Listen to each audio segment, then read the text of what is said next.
Hi everyone, how are you doing? So today I want to talk about what do you do when you don't know and energetic blocks. So I'm just going to tag a few of you that have asked me about joining into this session, as I know it doesn't always show up.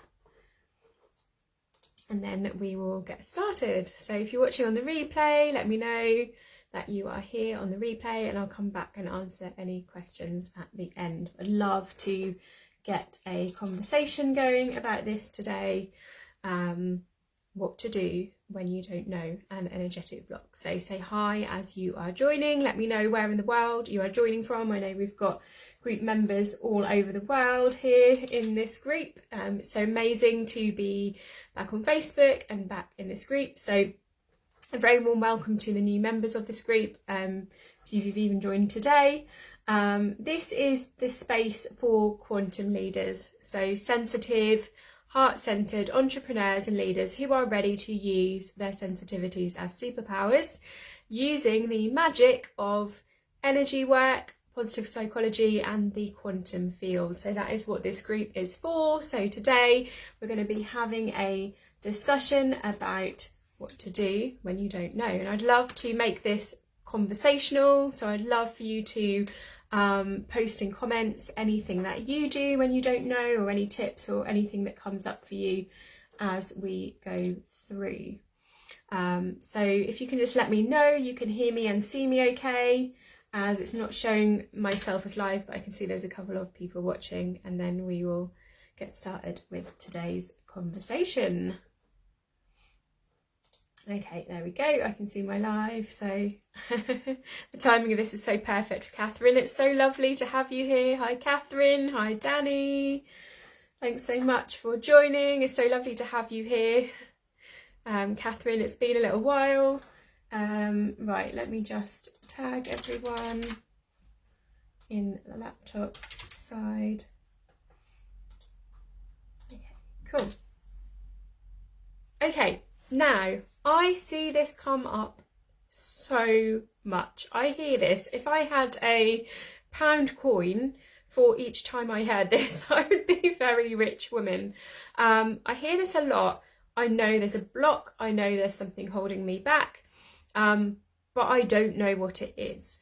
I also hear this a lot in relationships as well. So not just with our businesses and with our personal development, our spiritual development. I also hear this a lot in relationships. I just wanted to kind of call this out as well. Like I know something is not right and something's not working. A lot of the time, like I usually hear from one partner saying, I really want you to work with the other partner, like they really need to shift and change, and there's some things within them, which I always direct that back to the person who is coming to me, because our relationships are a mirror. So it might be that there's something holding you back, whether that is energy, mindset, shadows, could be your subconscious mind, or it could just be energy that you have picked up that is not yours. So something along those lines, something that is holding you back. It might be something that you see holding someone else back. And I've done this many times before. In relationship, where I'm like, oh, I wish they would just, like, why don't they listen? Why can't they do more of this thing? It'd be really nice to see them show up for themselves, and we start going to kind of fixing mode for them. So if this is happening in your relationships, let's just call this out now, because that is a mirror to you and what you need to work on. And I hear this so much. Usually it's women that want me to work with male partners, but I've seen this happen kind of across the piece, and what happens is, so I'll just give an example of this. When the person who is working with me shifts and grows and develops, their partner usually rises up and becomes an energetic match for the work that they have done. So their partner naturally comes on board anyway. So if you are feeling these blocks in your relationships as well, just know that by working on yourself is the way through this. So the thing that I wanted to touch on first with this, and do let me know as you're watching this, like how these blocks show up for you. And I imagine for you, these blocks will show up as a feeling. So a lot of the time we try to think our ways out of feelings, and we go around in circles. Why is it here? Like, what is it? Where is it? Is it here, here, here, here? And we get our mind involved.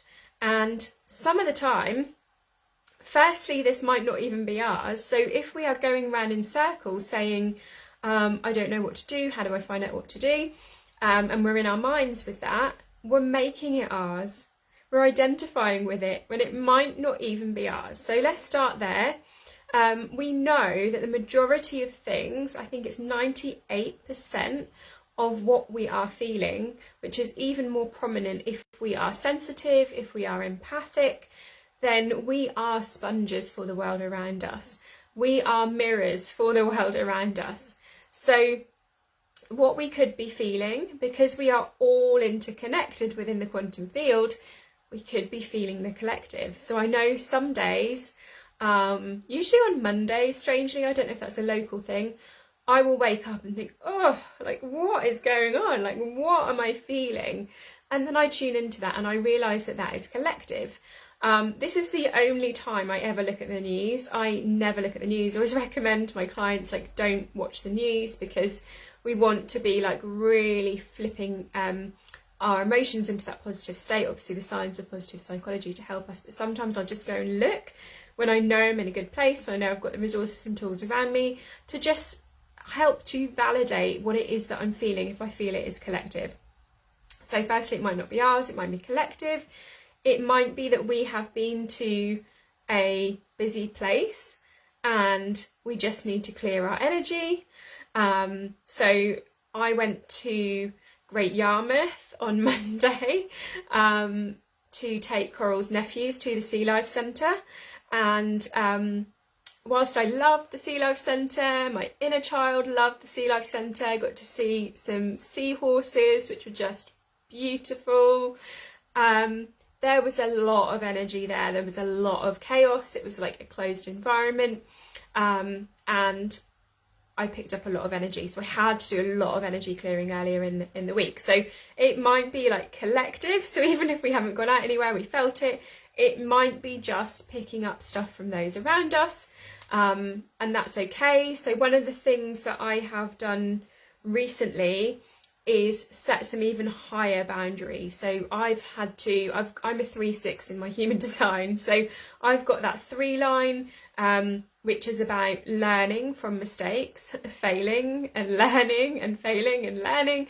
And I've had some really intense energetic experiences which I've had to learn from.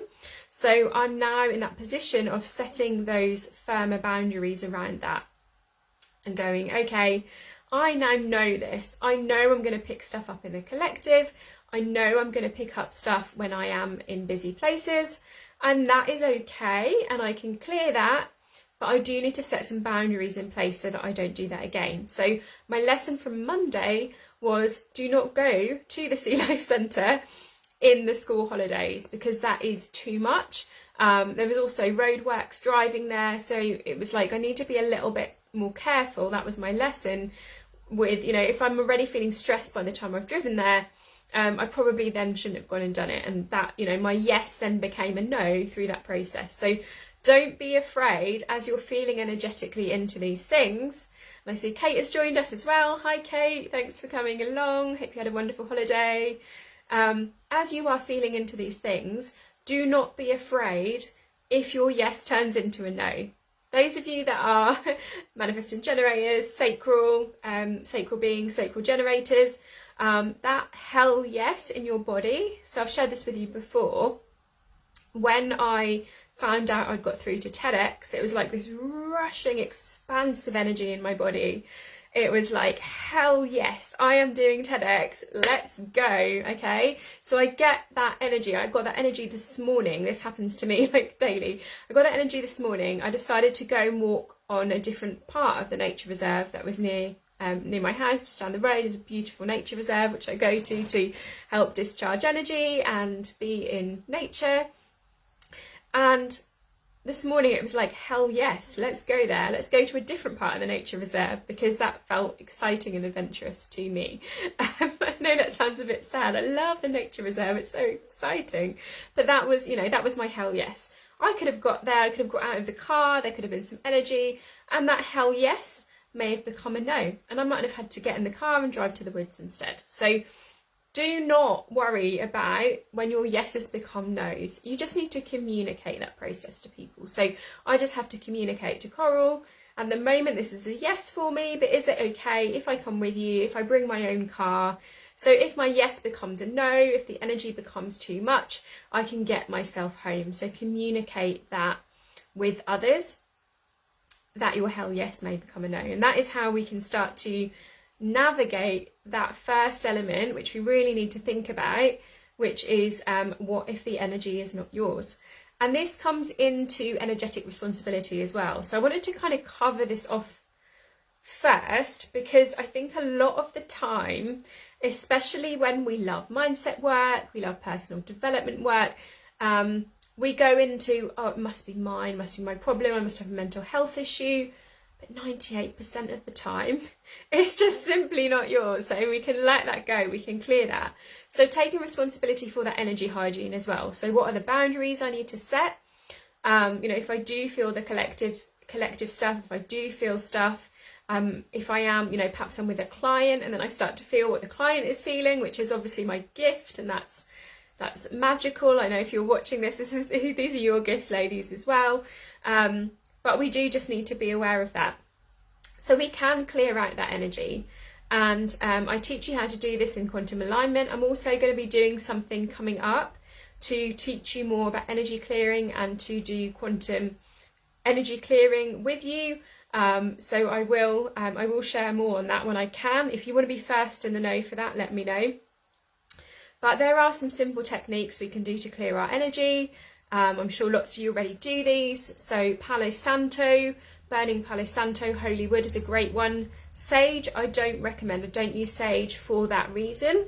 Sage is more about bringing in. Palo Santo is more about cleansing out, okay? So just be really careful, because there is a bit of a misconception in the spiritual community that waving around sage is going to clear energy. But actually, we could be bringing energies and spirits in with that. So we just need to be really mindful of how that was traditionally used by Native Americans, okay? So Palo Santo wood, salt baths, time in nature. As I shared this morning, I went out on the nature reserve, you know, that time away from people, in nature, with animals. Hey, Kim, lovely to have you here. Salt bath, I absolutely love. I love Epsom salt anyway, because it is incredibly nourishing for the body as well. It's a way to give the body magnesium. A lot of us are deficient in magnesium. And interestingly, I've got a friend who's a GP. I was having a conversation with her about this, and she said, oh, I didn't know that a magnesium deficiency could cause anxiety. And we had this conversation, and she was like, oh my gosh, like all my patients I've sent off with antidepressants, they just might have needed to take magnesium and have salt baths. So not only is this a great way to clear energy, but this is a great way to get more magnesium in our bodies, because it absorbs through the skin. And yeah, my GP friend, she didn't know this. I was like, wow, like she just said, you know, our knowledge is so generalist, we don't know this stuff. Like, thank you. I want to share this with my patients. So yeah, so clearing our energy. Which type of magnesium? I love that you wrote magnetism though, because it makes us really magnetic. Epsom salts. So is it magnesium citrate? I don't know exactly which one that Epsom salts is. I do take magnesium citrate as well in a powder. Yeah, Epsom salts, whatever that is, that magnesium, I don't know the technical term, magnesium something, but magnesium citrate you can take as well, which is also really good. So yeah, that obviously helps with anxiety as well as energy, which is great, because anxiety can also not be mental health and just be energy that we are picking up. And this is something that I was going through a process of for many years, was like, why is this situation making me anxious now? And why is this situation making me anxious now? And Catherine, you're watching, you've been in London with me when I've been in one of those states of like, oh, like, why am I so anxious? Thank you, Kim. Magnesium sulfite, Epsom salt. There we go. Kim has given us the technical details. Thank you so much, Kim. And I'm just going to take a sip of my tea. As usual, I have my tea with my oat milk in my china cup, which is joining me on yet another live. Amazing. Kate, magnesium sulfite as well. So Kate knows the technical term as well. This is why I wanted to have this conversation and bring you all together. Amazing. Yes. So, so I used to go in this spiral of like, why is London making me so anxious? Like, why again? Why again? And I would like sit on the train home just crying and crying and crying. And going round in these loops of like, why do I have some kind of trauma associated with London? Like, what is this? And it was just energy that I had picked up. London was busier, there was a lot more people, there were a lot of sort of pockets of energy, and I was just picking that up and I needed to clear that. And that was it. And I just needed to set boundaries around my time in London. So I could go if I stayed near the river. The river energy helped me being near water. But for so long, I thought it was a mental health issue, and it really wasn't. It was just really simple, because it would be like I'd be in London and I'd have an issue, I'd get home to my countryside cottage and I would be fine. So it was really apparent. So yes, we want to clear our energy. So salt baths, magnesium sulfate, thank you ladies, Palo Santo wood, walking in nature. We can use selenite, so just make sure that you have charged your crystals, put intentions into them when you buy them, and that they are from a reputable supplier. We can use selenite to clear our energy, and we can use clearing statements as well. So those of you who are in quantum alignment, you are learning this at the moment. We are teaching you how to clear energies, clear entities, clear attachments from you, and this is a real thing. So on this topic of energy that's not yours and energetic blocks, like, this is a really important part to cover. My tea's getting cold, so we'll just drink this as well.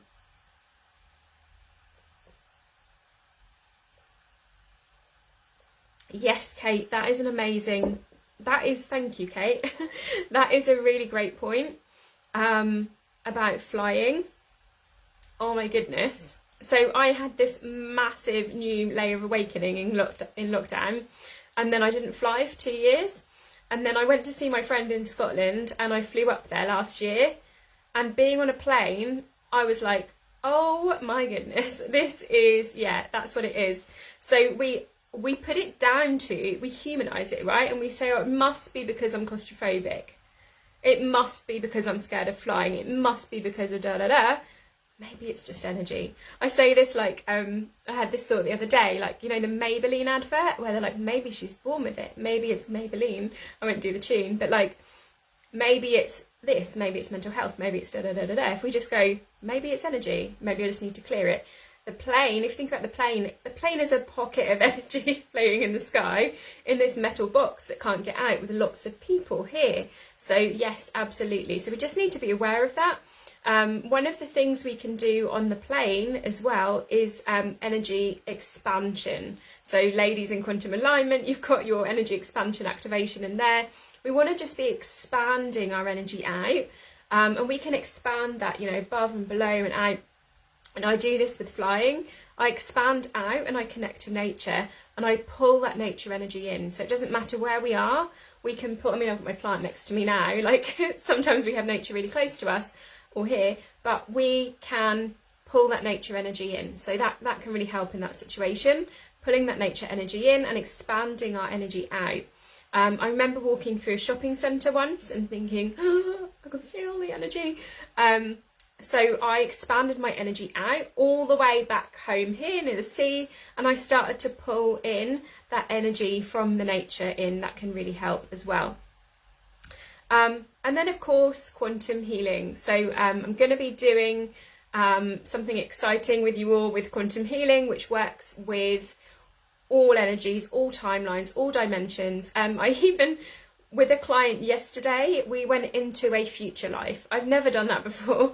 I've cleared past lives and the Akashic records. But yesterday, I just, like, you don't know what's going to come through in these sessions. Some of you have had quantum healings, you'll know what I mean by that. but we just don't know what's going to come through. And yesterday I had a future life come through, which was just absolutely incredible. I won't share any more than that for confidentiality reasons, but it just goes to show when you start to work with these energies and have this awareness, who knows where it's going to go, what's going to come through, because the quantum field is so expansive, and you know, there are different dimensions, different timelines, different paths, and we don't know what's going to come through and what needs clearing. So quantum healing helps us to define exactly like what layer of the aura, is it physical, mental, emotional, spiritual, like where we need to clear. I've got my clearing kits. I'm going to be doing some group stuff around quantum healing as well, so let me know if you want to be first in the know for that. Obviously, ladies in quantum alignment, you have already got most of these tools, and we do group clearings and things like that. I am opening the wait list for September, so if anyone wants to get in on the wait list for the September, can't say it, certification, then get in touch about that. And I have something coming at the start of September on this as well, so if you want to be first in the know for that, let me know, pop a comment, and I will let you have first dibs on the spots for what is coming. Something super exciting is coming in the meantime. Okay, so I think that's covered. There's a lot to say there in terms of energy that's not ours. So firstly, like, we seem to have, I hear this a lot, I've got this block, I don't know what it is, I've got this block, I don't know what it is. Just stop and consider and say, is this mine? Because the likelihood is it is not yours. So I've given you a few tips there. Feel free to fill that in with your, oh my gosh, that's not the phrase. Feel free to pop in comments, anything that you want to share, any tips that you have got for those watching. Okay, so firstly, is it mine? Okay, and then if it is yours, okay, if it is yours, you need to take responsibility for it. And this is where we have to step out of victim consciousness, okay? Because if we stay in victim consciousness and this is happening to me, why is this happening to me? This is obviously mine. I'm obviously broken in some way. I've got some trauma. I've got like all of these things. It's okay to own it and take responsibility for it, but we don't want to be in victim consciousness with it, because it, as hard as this might sound, it has, yes, cutting cords. Thank you, Kate. That is a great one. It is not happening to us. It is happening for us. And things that happen for us are here to help us grow and evolve. We'll probably find as well that these are things we can help others with as well. So if we have had like traumatic events, whether that's, you know, an acute trauma, which is a specific event, or, you know, developmental trauma. So developmental trauma could even be things like good girl conditioning. That is a developmental trauma. Things like you had a tantrum when you were 5 and your parents said to you, good girls don't show that level of anger, could you behave please? And so you made that subconscious decision to choose between anger or attachment to your parents. And of course, we all need our parents to survive when we are little. So we push that anger down and we choose the attachment. So this is how these shadows are created. And when this is ours, and it is our shadow, and it is our energy, usually this is what has happened. And this is trauma. We call this trauma with a little t. This is developmental trauma. So our shadows are little traumas that exist within us that start to carry us through our lives until we are triggered to bring them to the surface.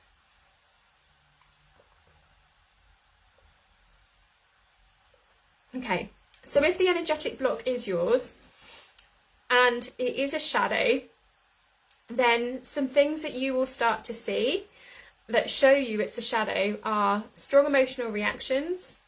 So our emotional reactions and our triggers are the windows to our shadows. So let's use the anger one for example. Let's say there's a situation where either you have gone into the opposite. So this anger shadow always creates people pleasers, okay? Every single people pleaser has got this shadow. They were told as a child, I'm pretty confident about this one, they were told as a child, do not be angry. So we push that anger down so much that we become the opposite so strongly, and we become a people pleaser. So let's say we have become a people pleaser so much that we have put ourselves last, and a situation arises where we have pushed ourselves too far and we end up in burnout because we are giving to everyone else through this people pleasing, and we have this strong emotional reaction. For me, this has come out as like rage before, and that's okay. It's just that emotion surfacing and that shadow surfacing. Another way that I see this come out is in relationship to others. So not just, not just divine partnerships or anything like that. Just the people around us in our lives. So if you are seeing a lot of angry people around you and people with like anger issues, that is a mirror to your internal anger that you pushed down at, say, age 5. Okay, so we will be shown this through situations, we will be shown this through people, but when we get that strong trigger, that strong emotional reaction, that's when we usually know it as ours. Sometimes some entities and dark attachments we've picked up like start to play with our thoughts, and that can be quite horrible, like emotionally, but usually there is a specific trigger if it is ours, and if it is our, it's our energetic block which exists in our shadows. So we can start to do some shadow work around that, look at why that might be there. I was having a coaching conversation with a client this week where I was saying to her, this thing is there because it is serving you on some level, and she was fighting me. She was saying, but I don't want it. And I was saying, you do want it on some level, because if you didn't want it, it wouldn't be there. It is a shadow. It is a shadow manifestation. So any time, this goes for any energetic block actually. So any time that there is something that you do not desire, let's say, really common one, you're not bringing in the income that you desire, on some level, part of you desires to be in that space. So one of the things that I noticed, and this was through doing some of the work of some of the existential kink work, was I love to punish myself. So I love to get in these like victim mode, drama, triangle situations that felt very dramatic, that burnt me out, because I love to punish myself, because I was a kinky little bitch and I loved to punish myself, which sounds really weird, but on some level I wanted that thing, otherwise it wouldn't be there. I deeply desired to be in victim mode, otherwise it wouldn't be there. Okay, so anything that you consciously are saying you do not want, unconsciously that is a desire. So you can just play with this. So I was having this conversation with this client this week, and I was like, just play with this. Why do you think you might desire that thing? So my example of this was my anxiety. Consciously, I was like, I don't want the anxiety. I wanted to go away. I'm sick of it. Like, I really want to do my TEDx now and like go on stage. I always, in my corporate job, I wanted to be a trainer. I wanted to teach. I wanted to coach. But I just did not have the confidence to stand up there in front of people. But I was like, consciously, I was like, I don't want this anxiety, I want this confidence. But on some level, that anxiety was serving me. And that was a shadow, that was a block. So when I started to look at that and go, why do I desire anxiety?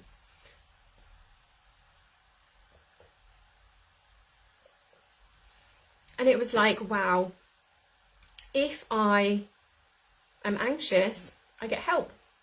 I get to go to therapy, which is really self-indulgent. I get to not do the things I want to do, like the training, so I get to punish myself. I get to drink wine, eat chocolate, eat junk food to make myself feel better. So when I dug away at it, and even when I just started to play with the what ifs, it started to uncover the shadow and then balance that out, and that is when that anxiety lifted. So by just giving it some attention on why we might desire these things, if this energetic block is ours, we can clear that. And obviously we can clear that through the quantum healing as well, because we are clearing, we're clearing everything, the mindset, the beliefs, the energy around that as well. Another thing that we can do with these as well, if it is ours, are somatic practices. So this is really important, especially if it is a traumatic experience that we have had, even those little mini developmental traumas I mentioned.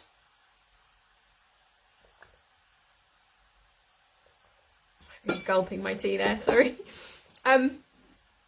So basically, a trauma experience comes in and out through the body. So when we have that traumatic experience, let's say in our childhood we had a trauma and our body went into fight or flight mode to get us ready because it felt unsafe.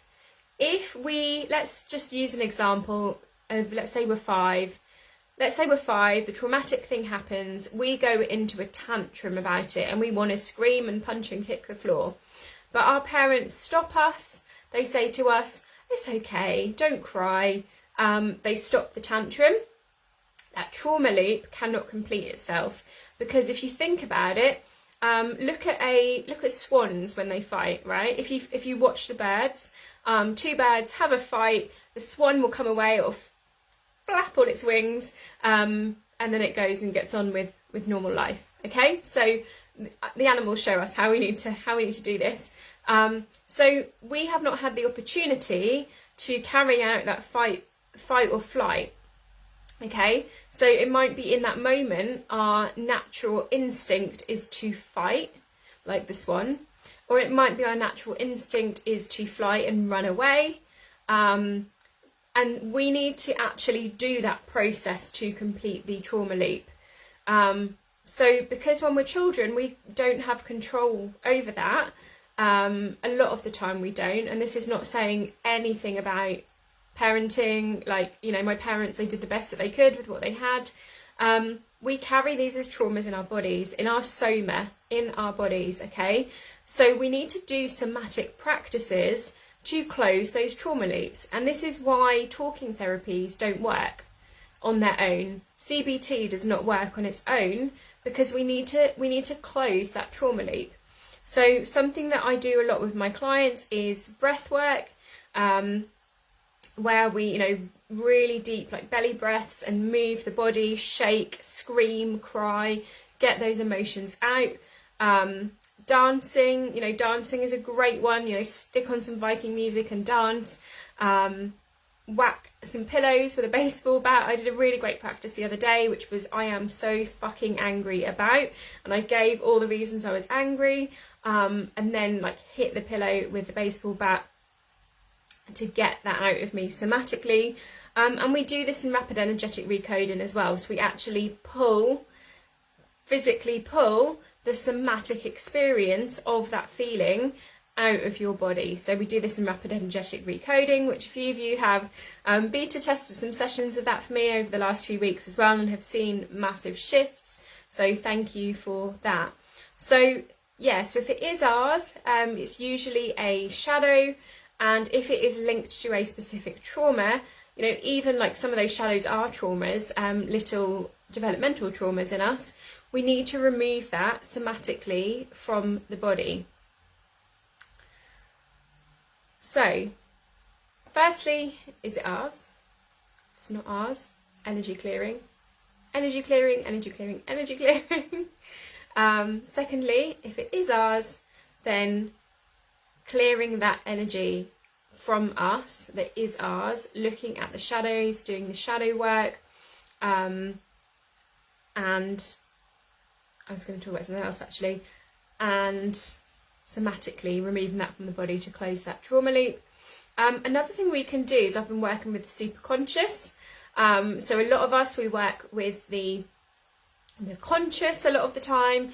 You know, if we do shadow work, we do hypnotherapy, we do other practices that like work with the subconscious mind. But we also want to work with the superconscious mind.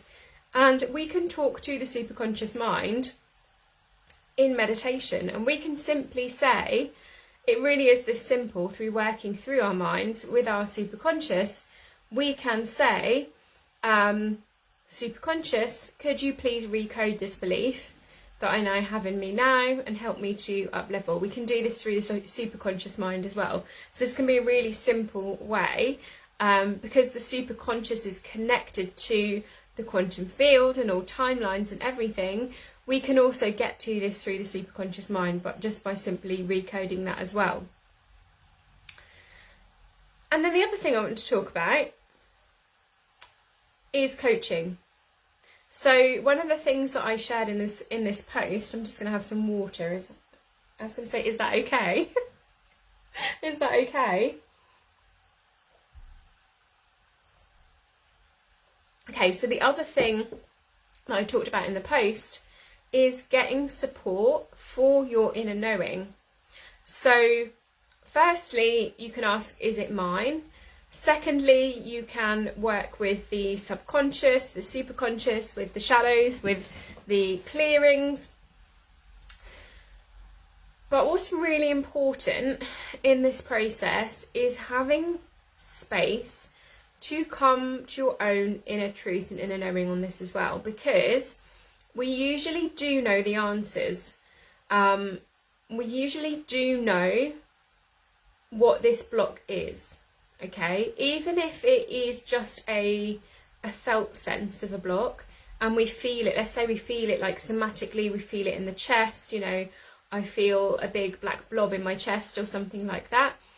We usually do know the felt sense, and sometimes even just knowing that it is the black blob in the chest is enough to work with it from a somatic point of view. We might go into that, we might ask to be shown a memory or an experience, and we might then get some more information. But usually we do know, and usually we do know if it is ours or if it is not. And one of the ways that we can tune into this and help define this is through our body truth. So let me know in comments if you use your body truth as a method. As I shared with you earlier, when I got through to TEDx, I felt this massive lifting excitement in my body. So that was my yes. That was my hell yes. That was my sacral response, okay?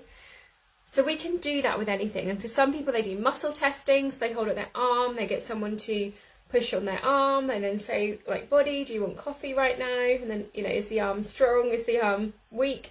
So we can do this through muscle testing. We can, squeeze our hand, like, how does our strength change based on the questions that we ask our body? We can use a pendulum and check our body test against that pendulum. Does that feel, a pendulum saying yes, does that feel like a yes in my body in response to that? Do I agree? Do I disagree? Hi Melissa, thanks for joining. Lovely to have you here. So we can use things like a pendulum to check into that body truth as well. But you'll feel it in your body. So think about a decision that you made that was the right decision. And how does that feel in your body? For me, my chest expands and it lifts. My whole body lifts and it's like, oh, yes, this feels amazing. This is yes. This is a hell yes. Okay? As opposed to a no. Swede is the only vegetable I don't like. Do I like swede? My body. Okay? Just as a fun example. My body contracts, okay? So you will know in your body, and you can use this for everything. So you can use this for, do I want a cup of tea right now? Have fun, play with this. And for big decisions, and as we've discussed in this live, is this energy mine? If your body expands, that's a yes. If it contracts, that is a no. So is it mine? Is it not mine? If it is mine, is it this? Is it this? Is it this? Is it this? Okay, so you can use that body truth. Sometimes we don't need to go that far because we just can remove it from that somatic sense. Remember to, complete in that trauma loop, because we couldn't do the fight or the flight that we needed in that traumatic experience. I saw a thing about a guy the other day, and he had a traumatic thing happen to him, and then he allowed his body to be really angry, which was like fight, not be angry at the other person, but just to release that anger himself and just have an outlet for that. And he allowed the flight as well. He allowed his body to shake and just shake that trauma out, and he closed that trauma loop. So just remember, a lot of the time we're just carrying those trauma loops that haven't been closed.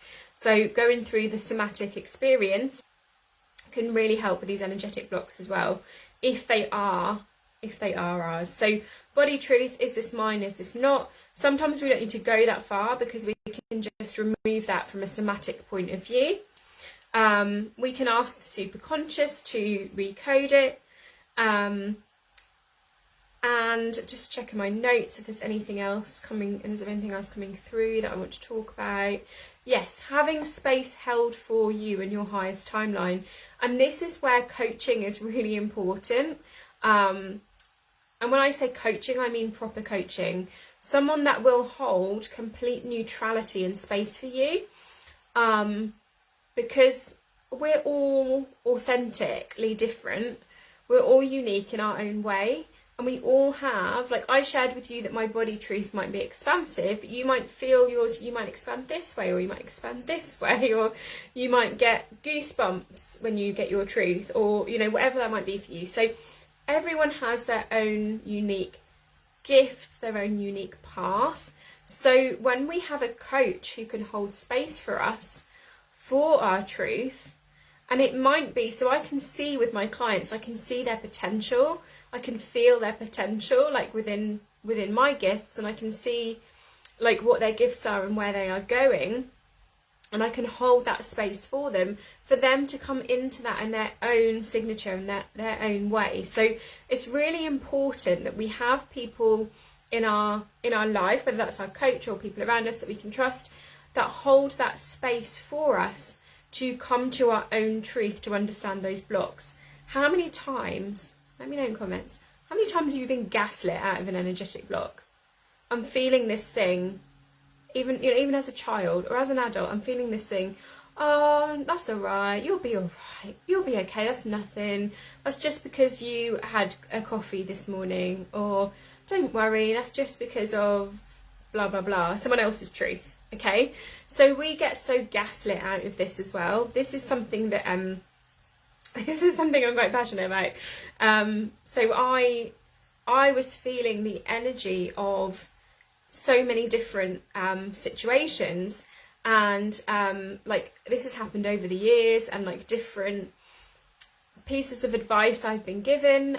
You know, I've been told like, oh, you shouldn't be feeling that. You shouldn't be feeling the energy of like everyone else around that place. I've been really gaslit out of this. Yeah, that shouldn't happen. You're obviously not protecting yourself enough. Yeah, that shouldn't happen either. Yeah, you shouldn't be taking that. You should be able to go to like whatever pub you want, whatever restaurant you want, you know, do that as many times as you like. So I've been really gaslit out of that. And actually, when I come back into that inner knowing, and I have Gene Key 19, those of you that use your Gene Keys, I am here to feel it all. That is part of my purpose, and tuning into that inner knowing and realising that that is my purpose as a sensitive, to feel it all and know what the collective needs. And I have to set boundaries around that so I can use that gift for my clients and for myself. Because if I don't set boundaries around that, then yeah, Kim, you've got Gene Key 19 as well. Yeah, so important for us. We need to set boundaries around that and just go, do you know what, it's okay, I am going to feel everything.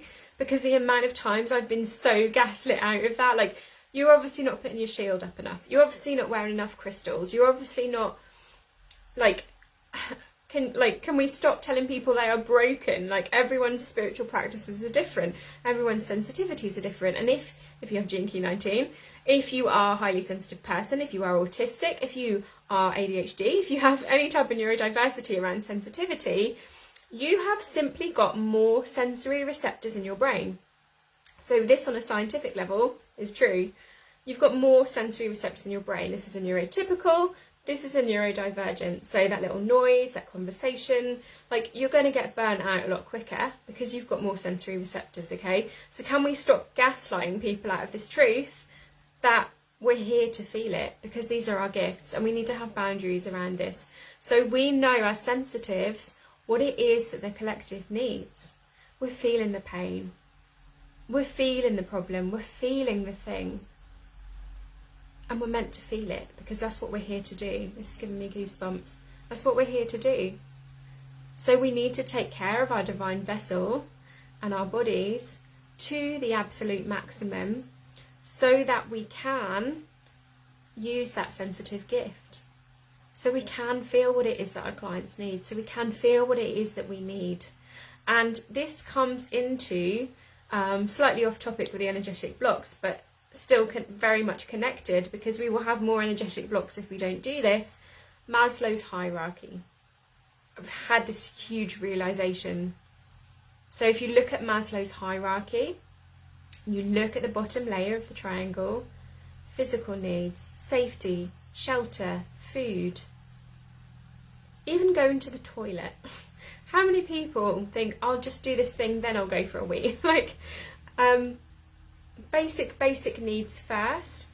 And so many times, this makes me so sad, like, people prioritize social connection. When you look at social connection, it is 3 steps up the triangle.